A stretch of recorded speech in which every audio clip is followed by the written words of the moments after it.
We're back with another episode, and it is going to be all about sibling fighting. This is something that the community requested. It's something that we have a lot of Yes, experience we with. do. It's something that really kicks up in the summer. So we thought that it would be the perfect time for this episode. We also want to start by saying that sibling fighting is very, very normal. Mm-hmm. Like when I was really worried about this, I started doing some reading and some podcast listening and just understanding it at a deeper level. And the truth of the matter is, siblings are where we learn to have relationships. So, siblings are going to teach you how to be a good friend, how you don't want to be treated. Like, you get a lot of what you learn from your siblings. So, just to level set that the goal of what you're doing in parenting, and also what we're going to tell you, it's not zero. Like, zero sibling fighting wouldn't be the goal. But in this episode, we're going to talk about different strategies we've used, what we've learned from experts, everything like that when it has to do with sibling fighting. And also with sibling fighting, when you learn to tolerate it, because I think that for parents, I mean, different personalities too. When I hear the noise escalate even a little bit, inside me is like fight or flight right away. I'm freaking out. I'm worried that it's going to escalate into something, kicking, throwing down the stairs. And it doesn't do that all the time. So I think that sometimes our minds as parents can go to a direction where it's going to be a lot worse than it actually is. And if we step in all the time, we're not saying, obviously, if they're getting physical, that's a time to step in. But if we're stepping in over and over and over again, they're not learning very basic communication skills, ways to manage conflict. They're not learning those types of things. And we will get into all of that. I think what Abby called out right in the beginning is, if you suffer from overstimulation, it's truly the noise of siblings arguing or figuring something out is really going to bother you. And sometimes you've got to think, is this a me thing, or is this truly like the siblings are causing the issue? Because they are going to talk loud, horse around, try to navigate through things together. And it's up to us as parents to be able to regulate ourselves so that we can be the coach that they need. So, one thing I learned, and this was so long ago, from Josh Sparrow, who's a renowned expert in this area, was that as the parents, this will be our first big point, is that we are not supposed to be the referee. And I think especially when our kids are young and there's an older one and a younger one, like we often want to step in right away, say who's right, stop the fighting, like do everything. We are not meant to be the referee. And truly, even I think about it as an adult sibling myself, I still don't want my parents to be the referee. Right. You have to understand, like, your children are going to go through things. Like right now, it's fighting over toys or fighting about screen times, but they're really building skills that they're going to be able to use in the future with each other. So, what does it mean not to be the referee? Instead, we want to be the coach. So, we're not coming in and we're not making a case for who is right, who is wrong, separating people, blowing the whistle. Like, that's not our job. We are the coach. So, we could help the siblings coach through something that they're going through. And the big part about this too is we can't overcoach. Like some of what they're going to fight about and go through, that's their journey and they're trying to sort it out. We step in if it's getting physical, if there's wild words or names being called, things like that is where we step in. A lot of the rest of it, they truly can and will sort it out themselves. It's just, can we stand the stress of overhearing the whole journey? That's exactly it too. When you hear the stress of it and you want to step in immediately because it feels like the right thing to do. In many of the cases, the right thing to do is actually to let them figure it out themselves. And that's hard. That's a parenting moment too. That's something that I've definitely grown in as a parent. I used to step in all the time because I had read the parenting books. I knew the words you're supposed to say, the script that you're supposed to have. And in reality, if you just waited 30 seconds, a minute or two, they all of a sudden did it without me. And that was just like the light bulb moment of they don't need me in every single moment. If you always step in, you're always going to have to. You're always going to have to. Yeah. If you let them try to sort it out themselves, they are going to start to build more skills. Now, the second big point that we want to make before we get into all of our strategies that we use is that Josh Sparrow also said this, is a lot of times we take the younger sibling side, not on purpose. We think the older sibling should know better. But the truth of the matter is, the older sibling, a lot of times, they're still a kid. Mhm. They're still working on their emotional intelligence, obviously. They're still learning the skills to deal with conflict. And another thing is, now that I've been parenting my three boys together for over 6 years, because our youngest is 6. Here's the thing is younger siblings really will nag at an older sibling. Like Max, our oldest, he's very resilient. Like he is my dad always comments, he is so nice to his brothers. Like he really won't pick on them or go after them until they have pushed him over his limits. So basically, they're all learning each other's boundaries. And sometimes the older sibling does not snap until it's totally Yeah. like honestly, Drew always like is like they're gonna learn because like Yeah. they can't mess with anyone in the world that much until you trigger them, Mhm. So when you have an older sibling and a younger sibling, just make sure that when you're going in, you're not always thinking the older sibling should know better and do better. I also think that sometimes if we are letting them figure it out, sometimes we might walk in when that older sibling is doing the snap.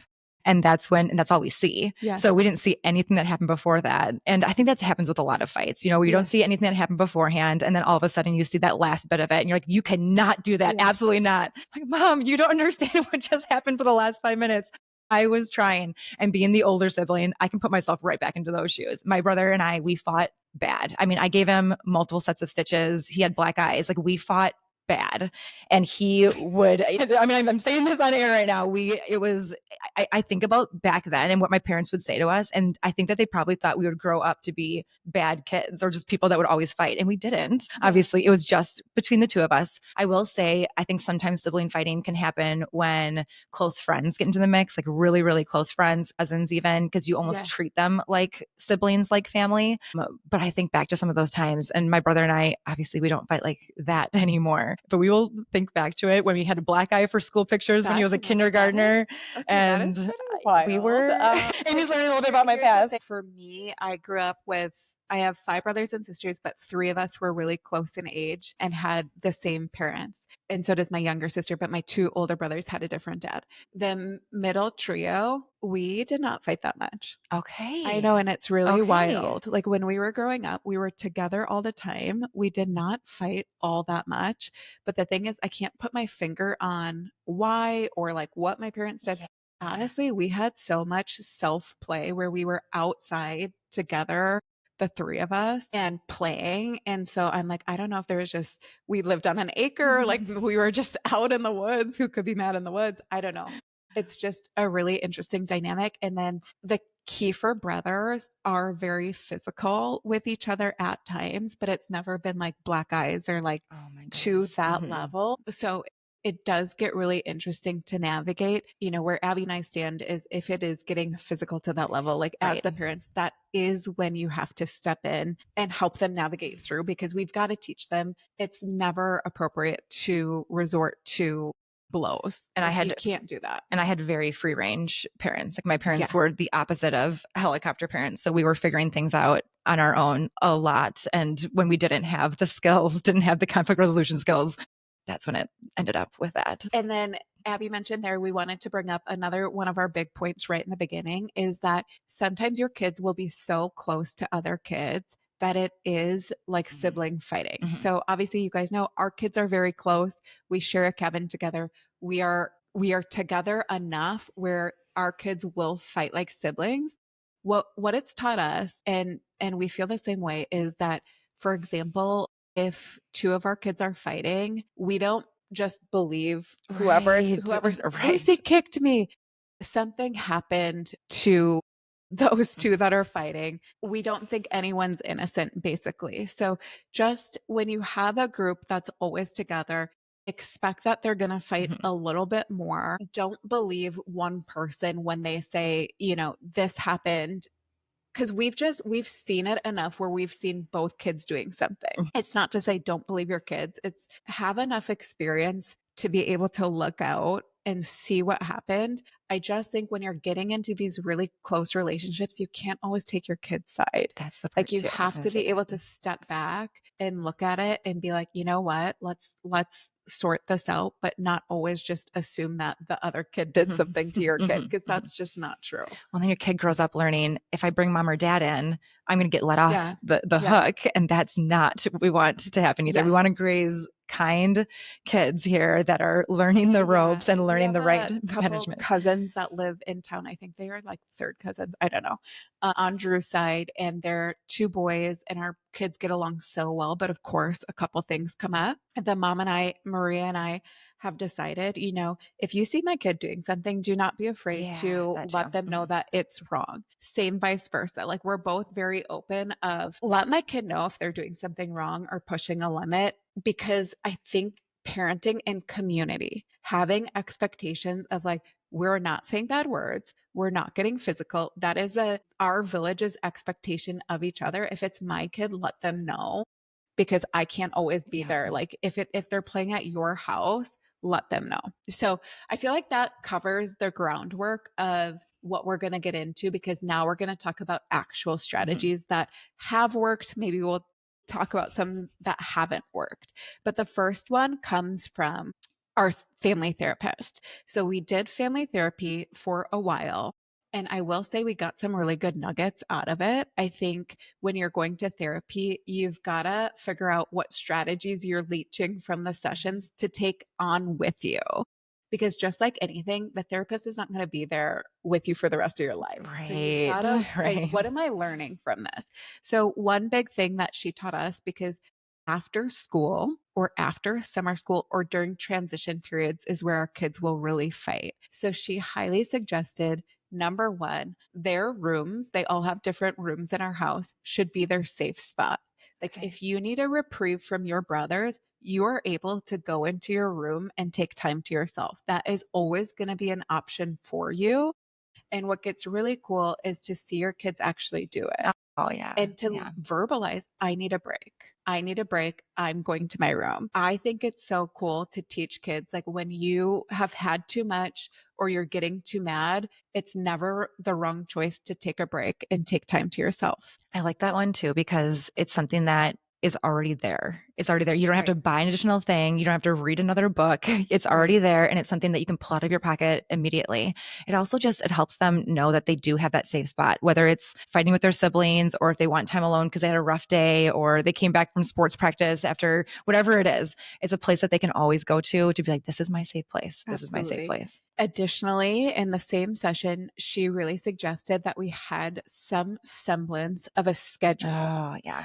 Mhm. So I think at least in my head, they're at school all day and then they've got a couple-hour break and then they're going to sports. We honestly kind of had just a free for all after school. Like they could do what they wanted to do.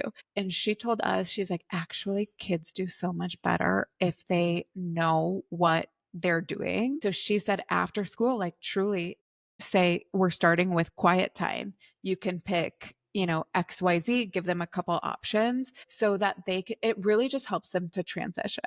So if you're having a lot of trouble with sibling fighting, one thing that is recommended is to have some type of a schedule, some activities, and some variety. Like what I like about our household is our three boys will pick different things. And then they're all in separate Mm-hmm. locations. Mm-hmm. Not all the time. Like they play together a lot, but sometimes when all three of them are doing something separately, it is just gold. Well, and it feels good for them too. I think about the schedules with summer since this is airing in the summer. And we have had so many challenges with this change of schedule with summer because I feel like every single week, every single day can seem different.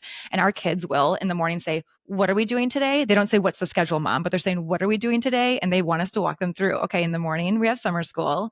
Then we have our nanny coming over. Tonight, Micah does have baseball. Lucy, you're going to go to a friend's house if you want to, or you can come with. And so they do like that like little quick walkthrough. It takes 30 seconds to a minute and it does make them feel so much better. But I will say those first couple of weeks between school and summer school when We were kind of looking forward to summer school, looking forward to summer sports starting, but nothing had started quite yet. It was a lot of chaos. So Yeah. that's a really smart thing, regardless of where you're listening to this I or mean, what time our you're listening summer to this. nanny, I've been telling Oh yeah, Abby, she has a schedule, she has a plan. She has each of the kids gets a day to pick the activity of the afternoon. Like that's so she much had fun. it sorted out so smart. All the credit to her. I did not suggest that for her, but it just goes to show the schedule, and for a lot of people, like perceived fairness is really important to Yeah, families. yeah. So you're like, okay, Lucy, on Tuesday, you get to pick the afternoon activity. Micah, on Wednesday, you get to pick the Mhm. activity. Thursday, we'll see if Owen has anything to say for the activity. Like it just Mhm. really helps families to have a plan. So that's highly suggested. This next one, this is not, no expert has ever said this. This is the Amy method of parenting. So our kids in the afternoon, late afternoon, it's the last thing they get with their nanny is screen time. We do use screen time as a reward. I don't know if that's against the rules of perfect parenting, but that's the truth for us. They really like their screen time. They know it's a treat. And one thing that happens is they will fight over what they're going to watch. And so in my method of parenting, I've said, okay, Cole, you know what? You can go up to my bedroom and watch what you want to watch on that one. Trey, you can watch what you want to watch on the middle level. And it's just helped us so much. I think for some people, they'd want their kids to sort it out, stay all on one screen. For me, I would truly rather not have the fight, like avoid the fight. I know what's coming. I know that I can step in and say, hey, you guys could have three different screens, Yeah. and that feels really good to me. I wanted to add that in because I think sometimes these episodes, you're listening and you're like, you think that these are all not easy to implement ideas. I wanted to give you a This cupcake. doesn't an I easy wanted one. to give you a cupcake and just some realness. Like Mhm. I would rather not do the battle of the screen time fight every time they're picking something. So to give them choices between two screens feels really good to me. I do remember growing up because my dad and my brother loved watching sports. If you listen to last week's episode, that was not my journey that I was on. And we only had one TV in our house growing up. And I remember how mad I would be because a sports watching football isn't just 30 minutes. It's not just 30 minutes like the cartoons that I wanted to watch. It's 3 hours that this Packer game is going to be on the TV. And I remember being so angry in my room. Amy's over here living her best life. But if you do have that ability, that is really nice. Yeah. That is really Yeah. nice. Okay. The next thing I would say, so now mine are going to get into some like, okay, actually the fight is happening. What do we do from here? And as you guys know, and we are going to do another episode about this, I have one child that is very, very strong willed. And the normal things don't really work. I'm going to give a big update on that, talk through those strategies. That's for another time. But just to let you guys know that I have like a fighter in our house that truly will, turn into a different kiddo when he gets upset enough. So I really need some strategies in my back pocket for that and for the other ones too. Like they're all passionate young men. I will say that. So one thing that really helps our family is movement. And what I mean by this is if two just cannot get along, I offer one of them a different option. So I will say, do you want to go for a walk with me? And to see a child truly transform in the matter of the loop we live on is like zero point 0.6 miles long. If we walk around, the person that left on that walk versus the person that came back is two different people. Like you can truly see their anger melt away by moving their body. And then we're talking about different things throughout the walk. This is another strategy where now the kiddos know it. They say, can I go for a walk? I want to go for a walk. Will you go for a walk with me when they're getting really upset? And I do think it's also a life skill. Like if you're in a fight with your partner and you guys just can't sort it out right in the minute, disengaging and letting your nervous system calm down is such a healthy lifelong strategy. So whether, and also I might say, do you want to go play catch with me? I used that one last Sunday. Something that's going to get them away from the fight. You guys know what I'm talking about. When siblings truly, they just keep going at it. That's Yeah. not the day for them to get along. Offering something, in our case, a lot of times, because we have three boys very close in age, something physical will really change the trajectory of how their day is going. I even think just to go along with that is that separating them in some way, giving them an option that whatever it is, whether they're playing independently, two different things completely independently. Maybe it's bringing a friend over. Oh, So yeah. we talk about this all the time where it's actually helpful in so many cases to have one extra kid. You'd think, wait, how could it be easier to have 4 kids instead of 3? Bringing just one outside kid, it makes those fights go down so much more.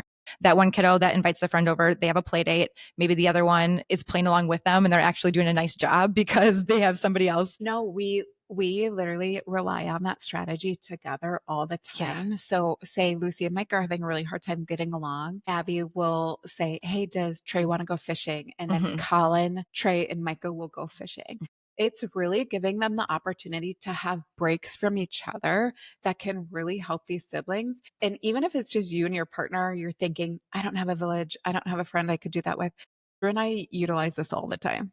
Like, I'll go off with 2 of them, he'll be with one of Mm-hmm. them. Like, you've gotta get the siblings some separation because otherwise they truly drive each other crazy, and we've just found that to be so Yes. true. Yes. And in the summertime, it's nice because, well, at least where we are in Wisconsin, you can be outside quite a bit. So one person can be outside, one person can be inside.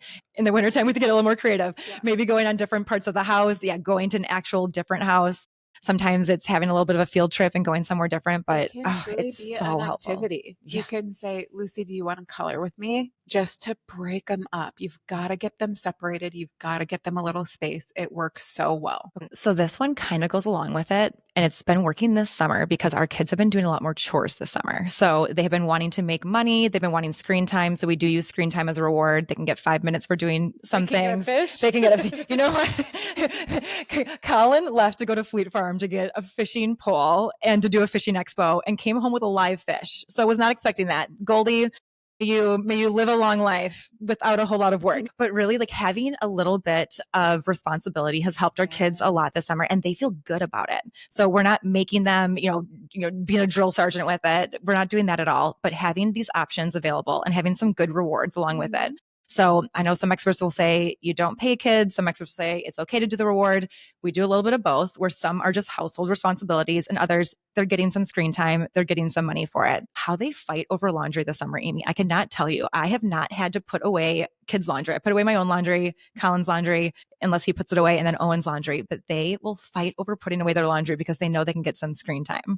And if the kids are fighting, if they are yelling, if they're trying to figure out what to do, I'll say, you know what? You can do some laundry. And at first they're like, no, we don't want to do it. And then they realize that there's a reward at the end of it. They will bring their baskets into their rooms. I'm not saying this is going to work for every single kid, but if you have a kid that likes responsibility and likes reward, it sure does work. Well, here's the thing is that every kid is so different. That was something that I think we meant to say at the beginning, and we probably have said it. Every child is so different, and sometimes you do have to parent them differently. Yes. We have one kid who is obsessed with chores, and we do pay him. I think we pay him I think it's honestly as much as I made for chores. I think my parents paid well back in the day. Back in the day. Because it's $1. What this child will do for $1 a day is truly awesome. It keeps him busy. It gives him purpose. And honestly, I don't think experts would say this, but I also say, I'm not paying if you fight with your brother in the morning before school. In the morning before school, they have a lot of dust ups, and I just tell them, I'm like, hey, I'm not paying if you're doing that. And it works. I don't know what to say. It works. And I feel comfortable with it. I think it's a reward. It's an incentive in their mind. I see the teachers using it in classrooms. Right, Obviously, it's not dollar bills, but if you guys all behave as a group, here is your reward. Yeah. And they did marbles in our school, or these little tiny puffball things where they just collected them. We did that for a while. It worked out until Micah was thinking, wait, some of my friends make money for this. Am I able to make money? And that's when we did make the transition into different types of rewards. But I don't know. It's been helping out so much this summer. We're going to continue it this next school year. It gives them something to do as well. So these tests aren't taking 3 hours. These tests are taking 15, 20 minutes. It breaks them up enough that they can be on their own separate journey. And then they come back and they both have a combined reward. They can both watch that TV show. They can both play on their tablet for a little bit. They both have some dollars they can put into their piggy banks. Along with that, I also want to say that when you do see them doing something well, enforce it, celebrate it. Don't just let it slide underneath the table without saying anything. If they are doing something good and they come back together, or if they're using their words instead of using, pushing or kicking, say it out loud. I think these are the types of things where the kids will understand that when they're doing something well, because we say it. Obviously, they're understanding when they do something wrong because we're yelling at them. We're saying, you got to stop this. We're separating them. They get it. They get it loud and clear when they're doing something wrong. But when they're doing something right, it's just as important to celebrate it and reinforce it. I think that this is huge. It's something where I see people, they're always giving the negative feedback and they're not getting the positive. And as adults, it's just like, how's that work? Think about how that feels when it happens in marriage. Think about how that feels. Like, you have to call out the positive. We do it all the time. We say, Trey, you're being a great brother. Like, that was a really nice thing to do. Like, when they'll surprise you with sharing something you wouldn't expect them to share, but their other brother really wants it. Thinking of their brother, like, I think we should get Max one too. Max would really want a drink from Quick Trip. Yeah. Whatever it is, call it out, praise it, because that is truly how you get more of it. We were having a campfire at our house this last Saturday, and we had just some random things to play with. So those little poppet things that it's Throw like a on the tiny, ground you and throw in it the makes ground. a It's like sound. it's like a little firecracker. And so we were giving these to the kids, and we didn't have unlimited boxes, but we found some extra ones, and we gave them to, I think it was Trey and Lucy. And right away, Trey grabbed a few of them and gave them to his brother. Yeah. And right away we said, good job. That was so nice. And I remember watching Lucy, and she like gave one to Mike afterwards, being like, I should maybe be helping out with this too. But it just reinforces it for other kids around them too. So when you see one kid doing something well and then you say it out loud, it just gives the gentle invitation for other kids to do the same. One of the things One of the things we have done this summer, I know the Kiefers do it too, is that we set boundaries, and we also just make sure that if a boundary is set, it is being respected. Every kid and every household has different boundaries. We know that. Absolutely. So some houses, I mean, even this summer, kids. What you would see in our house is it's a very physical place. It's a very physical place. But here's the thing. Even though they all enjoy to be really physical, I'm talking about wrestling. They wrestle, they jump on each other's backs. They love it. This is how they play. I always say 3 boys, it's literally like puppies. Like, they play like puppies. It looks wrong, but it's the way that they play. But they all have boundaries, and they will speak them out loud. They'll say, stop doing that. Stop pulling my hair, whatever it is. And they'll repeat themselves. And so Abby and I wanted to say, we teach the other siblings to respect that boundary. If the boundary is being said out loud and you keep doing it, that is a time we're going to step up and say, I can hear him saying that he doesn't want you to do that. You got to respect that. Or if they're saying no, maybe something was working for a while, like they were playing really rough, everyone was loving it.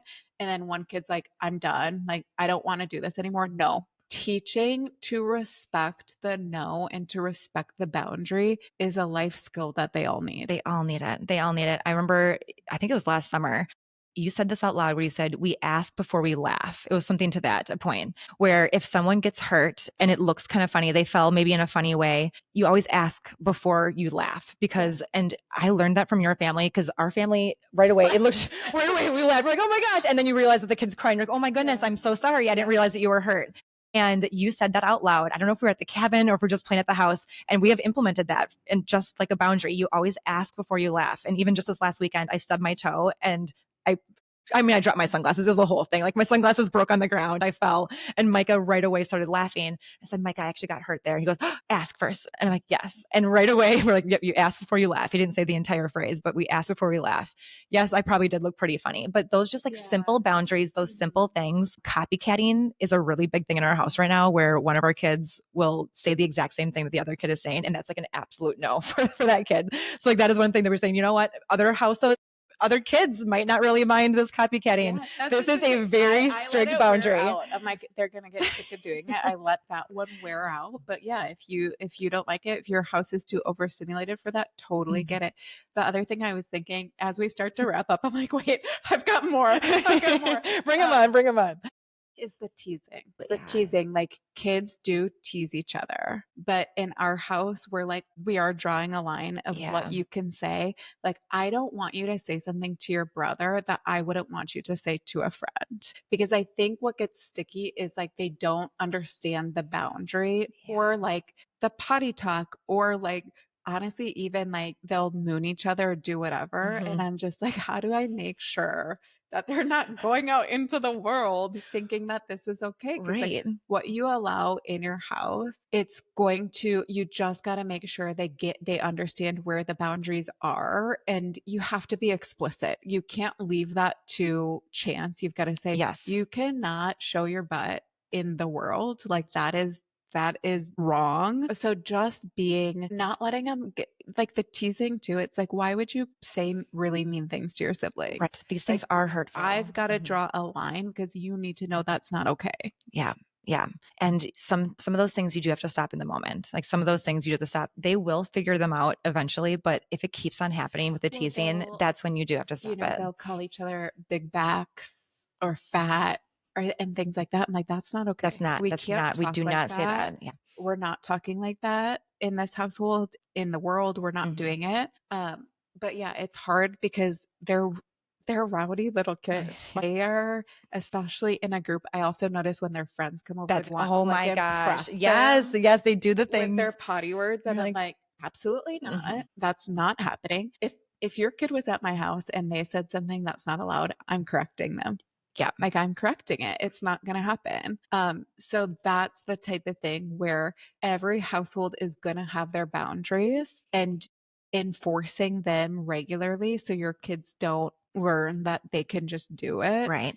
is also their manners. Right. Like, their Right. manners Right. Right. inside Right. of our house reflect their manners outside of our house. So they're not going to talk to Drew and I in a certain way. We're going to correct them, or we're going to say, you have to ask for that again, because that's not how we talk Yeah. to people. And kids, that's how they learn, is they press boundaries. Like they learn because they're like, I can do this, but can I do this? And if you keep on allowing it over and over and over again, all of a sudden you're going to be in a position where you're thinking, okay, maybe I should have stepped in back there and set that boundary if it's important for your family. And that's the other part too, is that we keep on saying that, but every family is going to be Right. different and every kid is going to be a little bit different. So you do have to realize you're not going to be stepping in on every single little thing because they are kids, they are learning, they will figure it out on their own, but there are some things that are going to be huge values for your Yeah. family, huge values for those kids that you do have to step You in know, you on. want to know another expert take I disagree with is, I've seen on Instagram, which you can probably find anything on Instagram, that you're not supposed to make your kids say thank you or please. Oh, The Kiefer boys are going to say please and thank you. Okay. That's happening. I don't care what expert disagrees with that. It's manners, and it's the way I want them to talk to other people in the world. So let that be known. Let that be known. Please and thank you. If my kids don't say it to you, please correct them in a while. Okay, so the goal of this episode is to give you guys ideas that have actually worked for our Mhm. families. Like, we really, I would say honestly, we really double down on the giving them separation, Yep. giving them other options. It's truly how you react. I don't get On a Sunday, I will have a meltdown when they keep fighting. I'm It's the just over Sunday. it. It's the Sunday But afternoons. for the most part, if you can keep calm yourself and be a really good leader inside of your household, that really matters. You've got to just check yourself every once in a while to be like, is this a problem, or am I so overstimulated that it's a Right. problem for me? Right. Because then maybe, and Drew and I do this, maybe it's the parent that needs to take a walk. Like, there's Right. times where I'm dealing with their fighting so well and Drew's not, and vice versa. He'll be like, holy crap. And I'm like, I honestly can't take it. I'm going to go crazy. Mhm. I'm going to go Mhm. crazy. And then Amy should go for the walk, or Amy should go get a coffee. And she needs a timeout. Amy needs a timeout. Maybe we should go get our nails done. Maybe Amy and Abby Yes. both need a timeout at the Yes, same time. absolutely. Okay. Absolutely. So the goal here is not that the fighting will be zero. The goal is that your family is going to have healthy boundaries. You are going to talk within how your values align, the way that you want your kids to talk.